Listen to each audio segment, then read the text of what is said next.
ठीक, अब देखेंगे step preparation of garden design AutoCAD kit. ठीक, मेरा इस टॉपिक को पढ़ाने का यही है कि आपका मेंटलिटी पूरा खुल जाए इस टॉपिक से संबंधित। स्टेप प्रिपरेशन, किसी भी जगह के गार्डन को अगर मान लो जाए शुरुआती अवस्था में अगर बनाना है तो क्या करना पड़ेगा? सबसे पहले जगह का आइडेंटिफाई करना पड़ेगा। आइडेंटिफिकेशन मतलब आइडेंटिफिकेशन, ठीक, आइडेंटिफिकेशन ऑफ साइट। ठीक, तो जगह की पहचान करना पड़ेगा। और जगह की पहचान करना पड़ेगा भाई जब किसी भी जगह को अगर मान लो जाए तुम अगर जगह की पहचान करोगे तभी तो आप किसी भी गार्डन का प्रिपरेशन कर सकते हो ना। तभी तो आप सारी कंप्यूटर संबंधित चीज़ों को आप अप्लाई कर सकते हो। ये क्या है? कंप्यूटर संबंधित सॉफ्टवेयर है, इस पर हम डिजाइन बना के किसी भी जगह गार्डन का डेवलपमेंट करना है, वही तो है ना के डाटो के। तो सबसे पहले आइडेंटिफिकेशन आप जगह देखेंगे तो जगह का अगर देखेंगे, जगह को देखेंगे तो सबसे पहले क्या देखेंगे? जगह के आसपास क्या होना चाहिए है? जगह के आसपास जंगल वाला इलाका ना होना चाहिए। सेंसिटिव जिसको बोलते हैं इकोनॉमिक से सेंसिटिव जोन नहीं होना चाहिए। क्योंकि इकोनॉमिक से सेंसिटिव जोन का मतलब क्या है कि किसी भी जंगल में रहने वाले जीव जंतु है वहाँ तो हम गार्डन नहीं बना सकते ना। तो आइडेंटिफाई जगह ऐसे होना चाहिए जहाँ प्रॉपरली रूप से अपन गार्डन का डेवलपमेंट कर सके। ऐसे नहीं है कि किसी भी जगह मान लो जाए उस इलाका में बाढ़ आने वाला हो और वहाँ हम सिलेक्शन करके बना दिए, क्योंकि ऐसे हम नहीं कर सकते हैं। तो आइडेंटिफाई जगह में हमको सबसे पहले देखना पड़ेगा कि लोगों का आवागमन कैसे है। देखना पड़ेगा कि नहीं देखना पड़ेगा? तो लोगों का आवागमन देखेंगे। लोगों की आवागमन मतलब आने जाने की, तभी तो हमारे गार्डन को देखेंगे ना। लोग आएंगे जाएंगे सब चीज करेंगे। दूसरी बात देखना पड़ेगा कि हमको वहाँ की क्लाइमेटिकल कंडीशन कैसे है क्लाइमेट संबंधी चीज़ों को देखना पड़ेगा कि नहीं देखना पड़ेगा? अगर गार्डन के लिए अगर जगह कर रहे हैं तो क्लाइमेट जलवायु संबंधी बातों को देखना पड़ेगा। जलवायु संबंधी बातों को ध्यान में रखना पड़ेगा। जलवायु संबंधी बातों को ध्यान में रखना पड़ेगा कि वहाँ की क्लाइमेटिकल कंडीशन कैसे है, वहाँ की प्रेसिपिटेशन बारिश कैसे है, बारिश के बाद रेनफॉल कैसे है, रेनफॉल के बाद वहाँ की टेम्परेचर क्या है। सारी बातों को हम देखेंगे तब तो साइट का सिलेक्शन करेंगे ना। और साथ ही साथ किसी मतलब पब्लिक प्रॉपर्टी मत हो, मतलब सरकारी जगह ना हो, मतलब सहकारी क्या मतलब विवादास्पद स्थिति वाला जगह ना हो।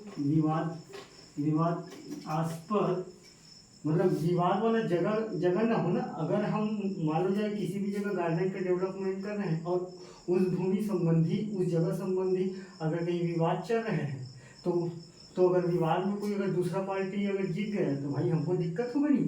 तो विवाद इस पर जगह ना हो। साथ ही साथ क्या हो, सारी चीज़ का फैसिलिटीज हो। सारी चीज़ का फैसिलिटीज के मतलब गार्डन संबंधी जो चीज़ हमको चाहिए। ठीक, तो गार्डन मतलब उद्यान संबंधी फैसिलिटी होना चाहिए। फैसिलिटी तो ये सारी चीज बातों को ध्यान में रखकर हम सिलेक्शन ऑफ साइट को करते हैं। ऐसा नहीं है कि जा रहे हैं कहीं भी कर दे। और इकोलॉजिकल सेंसिटिव जोन नहीं होना चाहिए। लास्ट ये मेन पॉइंट है। इकोलॉजिकल मैं बता रहा हूँ इसका मतलब क्या है। इकोलॉजिकल सेंसिटिव जोन नहीं होना चाहिए। इकोलॉजिकल सेंसिटिव जोन मतलब कि किसी भी जंगली जानवर जहाँ रहते हैं और उस जंगली जानवर की रहने की जो जोन है वहाँ आसपास हम गार्डन का डेवलपमेंट नहीं कर सकते। क्यों नहीं कर सकते? क्योंकि अगर करेंगे तो लोगों का आवागमन होगा और लोगों का जब गार्डन में आवागमन होगा तो यहाँ के संबंधित जीव जंतु प्राणी को इफेक्ट कर सकता है लोग। इसी कारण इकोनॉमिक सेंसिटिव जोन को खास ध्यान में रखकर सिलेक्शन करना चाहिए। खासों मतलब इकोलॉजिकल सेंसिटिव जोन को महत्वपूर्ण ध्यान देना चाहिए। ठीक, क्यों देना चाहिए? क्योंकि जीव जंतु यहाँ का दिक्कत हो सकती है। अब गार्डन हम दो तरीके से बना सकते हैं ना, स्टेप है ना, ये तो हम स्टेप कर रहे हैं, क्या क्या बनाने के लिए हमको क्या क्या चीज चाहिए, तो सबसे पहले जगह तो चाहिए ना, तो जगह के लिए किन किन बातों को ध्यान में रखना पड़ेगा, इन सारी बातों को ध्यान में रखकर हम जगह का सिलेक्शन करते हैं। अगर इन सारी बातों को अगर ध्यान में नहीं रखकर अगर नहीं रखेंगे तो बाद में कहीं ना कहीं हमारा गार्डन ढप की स्थिति में चले जाएंगे। ठीक है, कहने का मतलब मेरा ये है कि वो बेसिकली हम जो लेवल पे हम चाह रहे हैं डेवलपमेंट करना, उस लेवल पे अपन नहीं कर पाएंगे।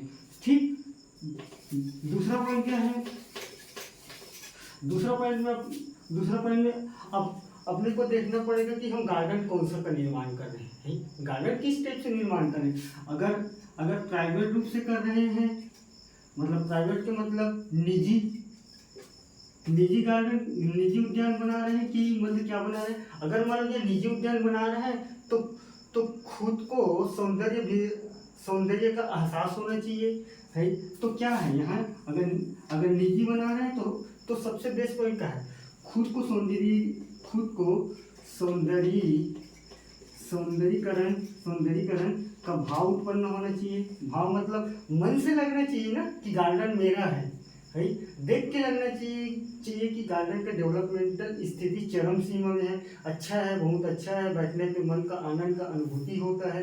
तो मन की आनंद की अनुभूति के लिए ही तो हम गार्डन का डेवलपमेंट कर रहे हैं। तो खुद का सौंदर्यीकरण का भाव उत्पन्न होना चाहिए। साथ ही साथ क्या है, मन में आनंद की अनुभूति होना चाहिए, आनंद की अनुभूति होना चाहिए। तो हम इस तरीके से हम प्राइवेट गार्डन का हम बना सकते हैं। ठीक, तीसरा स्टेप क्या है, हम तो गार्डन कौन सा बना रहे हैं, कोई सिलेक्शन देखिए, सिलेक्शन के बाद कौन सा गार्डन हो सकता है, तो पहला प्राइवेट गार्डन भी हो सकते हैं। दूसरा क्या है, पब्लिक गार्डन, पब्लिक मतलब सरकारी, पब्लिक गार्डन जो हम और आपके लिए गार्डन, पब्लिक गार्डन मतलब सहकारी समझ लो, पब्लिक मतलब ही सहकारी बोल। तो सहकारी गार्डन में हमको किन किन बातों को ध्यान रखना पड़ेगा गार्डन बनाने में, अगर हम स्टेप इन्वेस्टमेंट करें तो किन किन बातों को ध्यान रखना पड़ेगा।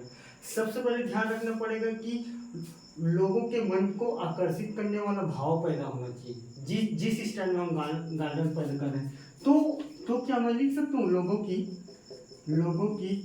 मन की भाव उत्पन्न होने वाला गार्डन होना चाहिए।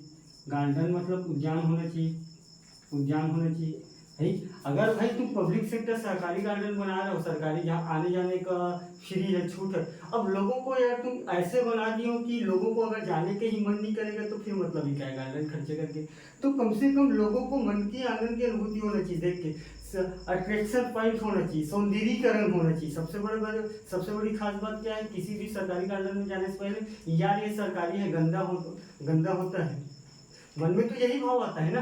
तो एक पॉइंट आप लिख सकते हो कि सौंदर्यीकरण पूर्णता होना चाहिए, सौंदर्यीकरण पूर्णता होना चाहिए सौंदर्यीकरण। क्योंकि सबसे बड़ी बात यही है आज के डेट में, जितना भी पब्लिक सेक्टर का आप गार्डन देखोगे ना, सबसे बड़ी खास बात है कि सौंदर्यीकरण नहीं रहता। लोग नायक नायिका जाते हो घूमने के लिए, या नायक नायिका आप किसी के साथ भी जाते हो, तो आप सबसे पहले डिसाइड करने से पहले यही सोचते हो ना कि यहाँ की गार्डन ठीक है, यहाँ की गार्डन अच्छा नहीं, यहाँ चलते वहाँ चलते, ये तो स्वाभाविक बात है। तो भाई तुम बोलो ना सौंदर्यीकरण पूर्णतः ठीक होना चाहिए। ठीक है, अब उसके बाद हम एनालाइज करेंगे। जब हम प्राइवेट बनाएंगे, संस्था बनाएंगे, तो एनालाइज करेंगे कि वहाँ की लोगों की मानसिकता क्या है। अगर गार्डन बना रहे हैं तो वहाँ की लोगों की मानसिकता क्या है, समाज को इफेक्ट मत हो, किसी भी समाज समुदाय को इफेक्ट मत हो। तो हम उसके बाद की स्टेप लेंगे, एनालाइज की स्टेप लेंगे। सारी बातों को तो हम स्टेप पहले ले रहे हैं है। अभी गार्डन नहीं बना है, गार्डन इस डिजाइन से बनेगा ये। ठीक, तो एनालाइज करेंगे। एनालाइज को क्या बोलते हैं, एनालिटिकल बोलते हैं। एनालाइज के मतलब मूल्यांकन। ठीक, मूल्यांकन करेंगे तीसरे स्टेप में। मूल्यांकन में हम वहाँ के लोगों की मनोस्थिति को जानेंगे। ठीक, तो हम लिख सकते हैं लोगों की मनोस्थिति की बारे में जानकारी लेंगे कि भाई हम इस जगह गार्डन बना रहे हैं, क्या आपकी मनोस्थिति, क्या दिक्कत तो नहीं है आपको। अगर किसी भी समुदाय, धर्म समुदाय, धर्म जाति विशेष आदिवासी, चाहे कुछ भी हो, वहाँ की आसपास रहने वाले लोगों को सुगमता पूर्वक उस चीज़ को अवशोषण करना चाहिए कि हाँ ठीक है बन रहा है। अगर मान लीजिए किसी भी गार्डन को अगर मान लीजिए किसी धर्म से अगर रिलेटेड करके अगर बना दिए, मान लीजिए हिंदू धर्म से रिलेटेड करके अगर हम बना दिए उस गार्डन में, तो मुस्लिम को ठेस को आहत होगा। और अगर हम मुस्लिम भाइयों के चर्च की तरह हम कुछ जगह डेवलपमेंट अगर कर देंगे तो हमारे हिंदू भाइयों को थोड़ा सी दिक्कत होगा। हम अगर मान लीजिए वहाँ क्रिसमस ट्री अधिकतम रूप से लगाए हैं तो हिंदू भाइयों को दिक्कत होगा, बाकी भाइयों को भी दिक्कत होगा, क्योंकि क्रिश्चियन क्या है, रिलीजियस वालों में कि मतलब आप पढ़े होंगे कि रिलीजियस इंपॉर्टेंस में भाई तुम अगर ट्री लगाओगे, कौन सा ट्री, तुम अगर मान लीजिए धर्म से रिलेटेड किसी भी ट्री आता है उसको लगाओगे तो बाकी धर्म वाले को प्रॉब्लम होगा। तो कहीं ना कहीं मेरे कहने के मतलब है समुदाय, धर्म, जाति विशेष, आदिवासी, चाहे किसी भी हो, हम अगर गार्डन बना रहे हैं तो इन सारी बातों का एनालाइज हमको करके रखना पड़ेगा। हम इन सारी बातों को हम छोड़ नहीं सकते हैं। वहाँ अगर छोड़ेंगे तो बाद में कहीं ना कहीं लोगों के मन के आहत होगी। अगर लोगों की मन की आहत होगी तो हमारा गार्डन बनाने का अल्टीमेटली जो उद्देश्य है उससे हम भटक जाएंगे तो आप भटक जाओगे, हम सारे भटक जाएंगे। एक दिन क्या होगा, झगड़ा लड़ाई करके 60 साल की उम्र में भगवान का सबका प्यारा हो जाएंगे। है तो हम क्यों ऐसे करें, क्यों आहत करें, हम शुरुआती ही समय में हम एनालाइज कर लें सारी बातों को। मेरे कहने का मतलब ये है, आप सोचो ये सारी चीज आ सकते हैं कि नहीं आ सकते प्रॉब्लम। ठीक है, चौथा क्या है, फिजिकल फैक्टर को देखना पड़ेगा।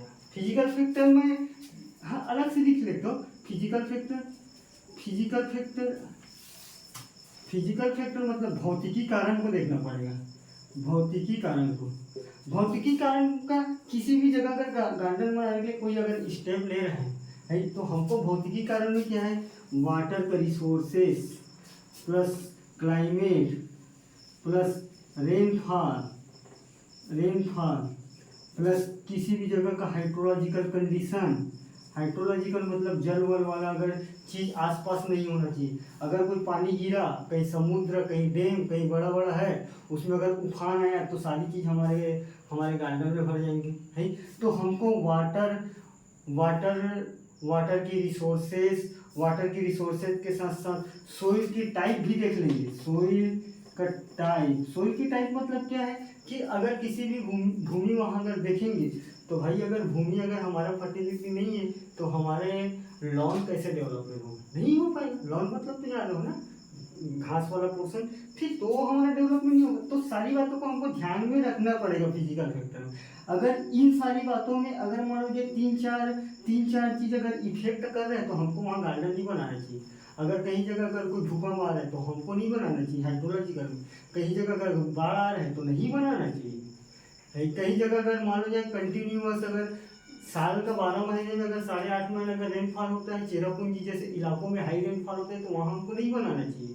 जहाँ लैंडस्लाइड होता है, भूमि का बड़े पहाड़ों का चट्टानों का गिरना या चट्टानों का भसक जाना, तुमने केदारनाथ का घटना सुने होंगे 2013 में। तो हम अगर ऐसे जगह गार्डन अगर डेवलपमेंट करेंगे तो अल्टीमेटली क्या होगा, नुकसान ही तो सहना पड़ेगा ना। तो फिजिकल फैक्टर, साथ ही साथ क्या है, सोशिकल फैक्टर को देखना पड़ेगा। मैं सोशिकल फैक्टर यहाँ बात किया होगा कि ये एनालाइज के टर्म में। ठीक, लास्ट है सोशिकल फैक्टर। सोशिकल मतलब सामाजिक कारक को देखना पड़ेगा। सामाजिक कारक को देखना पड़ेगा मतलब क्या है कि किसी भी समुदाय की भावनाओं को आहत न हो।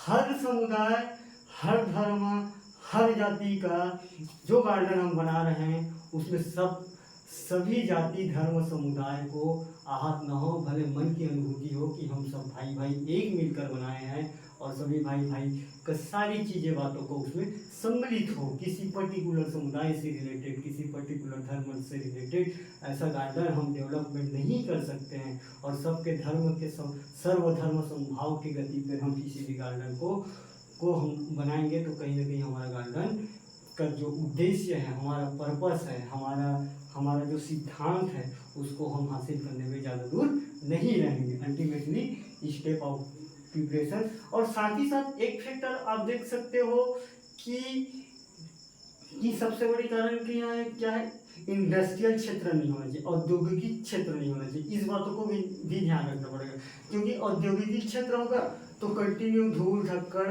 है। तो क्या है, एक चीज आप और लिख सकते हो, औद्योगिकी क्षेत्र, ठीक, औद्योगिकी क्षेत्र जिसको बोलते हैं इंडस्ट्रियलाइजेशन क्षेत्र, औद्योगिकी क्षेत्र नहीं होना चाहिए। अब भाई किसी भी जगह अगर मान लीजिए 25 ठो फैक्ट्री लगा है, मान लीजिए 20-20 किलोमीटर के रेंज में सबसे एक फैक्ट्री लगा, बीच में हम गार्डन का डेवलपमेंट कर रहे हैं, तो अगर गार्डन का डेवलपमेंट कर रहे हैं तो कंटिन्यू धूल धक्कड़ उड़ेगा, तो आवागमन संबंधी चीज़ों की इफेक्ट पड़ेगा गार्डन में। यार लोग सोचेंगे यार इधर जाने से अच्छा है कि इधर बार बार धूल धक्कड़ जाना पड़ता है, उससे अच्छे ये वाला गार्डन में चले जाते हैं। क्यों हम टाइम वेस्ट करें, क्यों हम धूल धक्कड़ खाएं उधर। तो सारी बातों को हमको ध्यान में रखना पड़ेगा कि नहीं रखना पड़ेगा फिजिकल स्टेप प्रिपरेशन में, ठीक है। अब